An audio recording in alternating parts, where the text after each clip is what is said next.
Continuamos armando diálogos.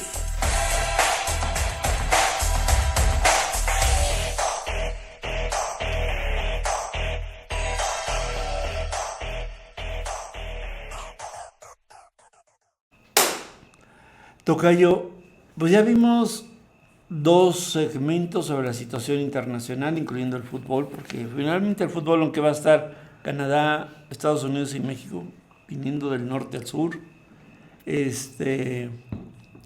vamos a hablar sobre México ahora. Que por cierto, entre paréntesis, fíjate que hablábamos de que la selección mexicana no está así como muy boyante, sí. Pero también fíjate que las selecciones de Canadá y Estados Unidos últimamente ¿tampoco? No han sido, no llegan en sus mejores momentos, siendo las sedes, vamos, de los... Sí. Ahora, va a ser muy extraño este intercambio de países, no sé. Son muchos equipos, ¿no? Casi es... Sí, vamos a decir que ahora sí parece mundial en términos de que se vino medio mundo. Pero fíjate qué loco. Medio mundo se vino a jugar. Cuando hay más invitados hay más tensiones, además a nivel internacional. Va a ser muy interesante todo esto. Yo sí presiento que va a haber muchas sorpresas noticiosas. Y no hay un favorito además, ¿eh? Sí, ¿no? Sí, habíamos comentado. Hay grupos que llegan. Hay algunas selecciones que tienen, ¿cómo se llama? Cierta solidez, vamos. Por ejemplo, Brasil yo no lo he visto así tan sólido. Un poquito tal vez Argentina, tal vez España, Francia, Portugal. O sea, los grupos europeos, bien. Más consistentes. Fíjate que qué bueno que tocamos ese tema, aunque ya lo habíamos tocado. Pero creo que los europeos sí han sabido mejor cómo combinar el negocio con el espectáculo y con selecciones. Sí. Es decir, sus jugadores. Por ejemplo, en México se ha criticado mucho que tengamos en los equipos mexicanos tenemos muchos extranjeros. De hecho, muchos jugadores mexicanos van a jugar en otras selecciones. Son seleccionados de otras selecciones, pero que no hemos apoyado mucho al talento propio. Y bueno, muchos de los jugadores que juegan en el extranjero mexicanos van a ingresar a nuestra selección. Pero Europa creo que les ha ido muy bien porque yo siento que, por ejemplo, la Liga Española, que es muy fuerte, tiene un buen equipo de fútbol, España. También ocurre eso con Francia. Y Italia tenía una buena liga, vamos, internacional, ¿verdad? Pero sus equipos, ahí sí les ha fallado. Y Portugal, fíjate, aparte de que está ahí Cristiano Ronaldo, pero Cristiano Ronaldo solito pues no te gana un partido, ¿verdad? Pero claro. El equipo portugués, o sea, muchos jugadores portugueses son muy talentosos, buenos. Sí. Entonces, es interesante. Yo creo que México debe de buscar una fórmula donde combinemos el que tengamos una liga fuerte, incluso con presencia de extranjeros, pero que las fuerzas locales las podamos impulsar, ¿no? Sí. Eso creo que falta. Pero regresemos a donde andábamos. Yo te iba a decir ahorita, está pasando todo esto, pero por ejemplo hay una coordinadora nacional de trabajadores al servicio de la educación trabajadores del CENTE. El CENTE, que le están armando ahorita un San Quintín a Sheinbaum y a Clara Burgara, que no está tan fácil de digerir. Y con prácticamente 10 días antes de que el Mundial arranque. Sí, ellos hacen un cálculo muy político, ¿no? Sí. Y sus fuerzas o sus bases sociales. Antes también tenía mucha base social en la Ciudad de México, ha disminuido, pero lo que son los maestros de Guerrero, de Oaxaca, Michoacán, son aguerridos. La CENTE vino a ser como que la alternativa en su momento para tratar de romper aquel sindicato tan poderoso que todavía lo sigue siendo, el CENTE, el Sindicato Nacional de Trabajadores de la Educación, el sindicato más grande de América Latina, que ha sido un sindicato muy hábil, y también los gobernantes han sido hábiles en su momento para siempre tratar de controlarlos, ¿verdad? Cuando Salinas ya no le servía a Jongitud Barrio, pues los hizo a un lado y metió a la maestra Gordillo, Esther Gordillo, luego a Peña Nieto se confrontó con ella y a la cárcel, ¿no? Sí. a pesar de que había sido incluso dirigente nacional del PRI y les había ayudado a ganar elecciones importantes, ¿verdad? En fin, y la CENTE siempre había construido como el grupo disidente, vamos, de la dirección del CENTE, que hoy el CENTE tiene una buena relación con los gobiernos desde López Obrador hasta el actual, porque si eso se moviliza, entonces sí se pone el asunto terrible, son con 1 millón de trabajadores, pero la CENTE yo siento que está aprovechando la coyuntura y es un movimiento que yo lo he cuestionado en el pasado. Le he admirado el asunto de que ha querido como democratizar el sindicato más importante del país, porque incluso algunas secciones de la CENTE pertenecen al CENTE, vamos, y le han ganado espacios dentro del CENTE, pero la CENTE como tal ha luchado por esa cuestión democrática, ha luchado por cuestiones gremiales, pero también siento que el gremialismo lo ha llevado a una situación extrema, porque una de las críticas que desde hace muchas décadas yo le veía y lo he analizado, es que no tenían una propuesta educativa. Es decir, bueno, si tú te opones al sindicalismo oficial y al régimen y eres progresista o eres que tienes reformas, pues deberías de promover modelos de enseñanza y llevarlos a la práctica y decir, oye, nosotros somos maestros ejemplares, porque no solamente damos clases, sino que tenemos un modelo, ¿verdad? Claro. Además del discurso de justicia social o demás que ellos tienen, ¿verdad? Y sus demandas muchas veces son así como demandas como que de reventar, o sea, no son, por ejemplo, demandas para negociar, porque son planteamientos de todo, nada. Sí, muy fuertes, ¿verdad? Por ejemplo, muy difíciles de lograr. Por ejemplo, el planteamiento de aumento salarial del 100%. Casi en ninguna negociación hay algo por el estilo, ¿eh? O sea, es todo o nada.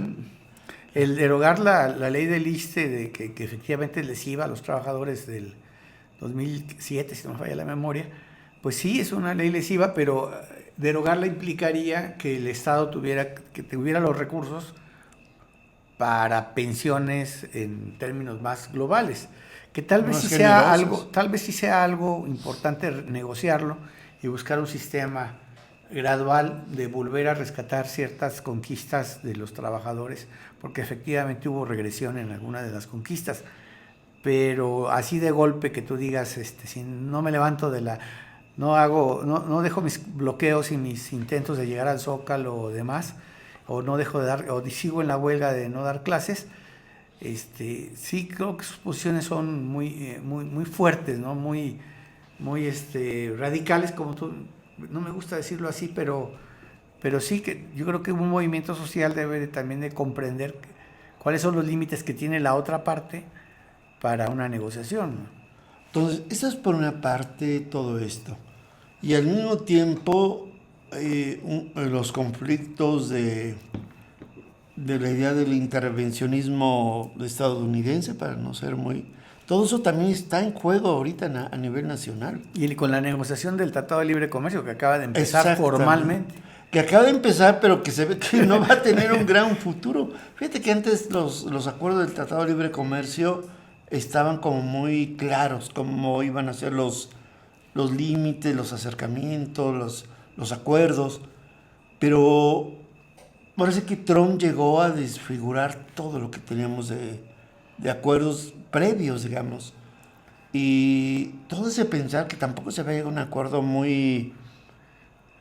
O sea, como que se han roto muchas estructuras de lo que venía sucediendo. Los europeos, que son sus cuates, están aceptando aranceles aproximadamente en alrededor del 10%. Sí. Imagínate. Así que, pues de verdad es muy talentoso para la cosa económica, pero yo también lo oí también un poco como diciendo que no va a ser tan fácil este acuerdo y que posiblemente no se llegue a acuerdo. Todavía no lo podemos asegurar, claro, definitivamente. Pero todas las cartas que están exhibidas hasta este momento hace pensar que el Tratado de Libre Comercio hasta aquí llegó. Sí, y Canadá está en una situación de lucha. Muy parecido, sí. De hecho, el primer ministro canadiense tuvo una intervención en un foro internacional, no me acuerdo si de Naciones Unidas, donde hizo el análisis. Es que Nosotros no podemos arrodillarnos, a pesar de que estemos en una posición no de total fuerza en relación a Estados Unidos, no podemos como gobierno y como sociedad arrodillarnos a los designios de Donald Trump. Entonces, no está sencillo, no está sencillo. Y el otro asunto, tocayo, es que en esta lucha, aparte del Tratado de Libre Comercio y sus negociaciones, está el tema de un conflicto que empezó primero con los agentes de la CIA en Chihuahua que fallecieron, y que destapó ahí una vinculación del gobierno del estado con algunas agencias de investigación, que incluso en un edificio que ellos tienen ahí tienen hasta un piso ahí para ese tipo de vinculaciones, y todo eso comenzó con pues una ofensiva y una crítica y un cuestionamiento por parte del gobierno federal contra el gobierno de Chihuahua. Y por otro lado está que inmediatamente hubo ahora sí que una respuesta, ¿no?, del gobierno norteamericano con el señalamiento sobre todo de funcionarios de alto nivel en Sinaloa. Luego el gobierno federal como que quiso empatar las cosas e hizo citatorios casi al mismo tiempo para Maru Campos por un lado y por Rocha Moya. Con Rocha Moya, que yo siento que son discursos de percepción social y de comunicación. Y yo creo que ahí, desde mi punto de vista, cometieron un poco de error, porque finalmente la percepción ciudadana dice, bueno, pues es que unos están acusados de narcotráfico, y yo siento que hay una percepción de que mucha gente piensa que sí, ¿verdad? Por ser gobernantes de Sinaloa. O sea, ¿cómo es decir uno? Pues no, ¿cómo no es posible que no tuvieran una vinculación? Hay una especie, si tú quieres, de sentido común en ese sentido. Y el citatorio que se le hizo, aunque fuera como testigo a Maru Campos, le hizo como víctima. Sí. Y eso hizo que finalmente pasaran dos cosas bien interesantes.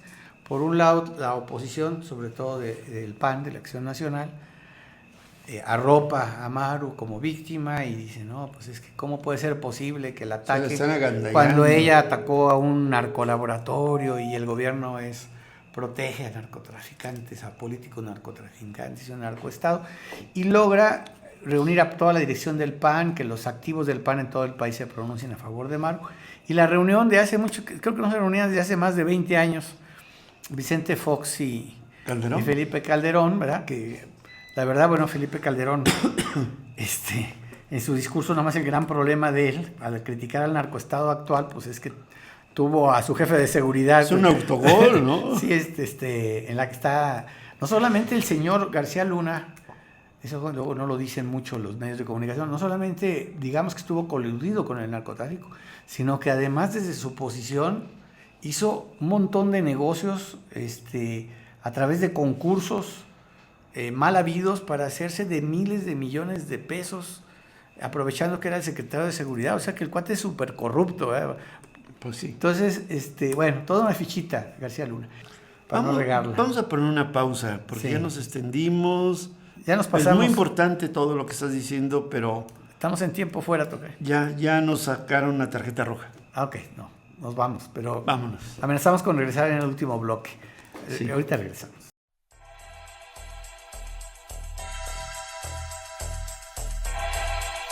En un momento, continuamos.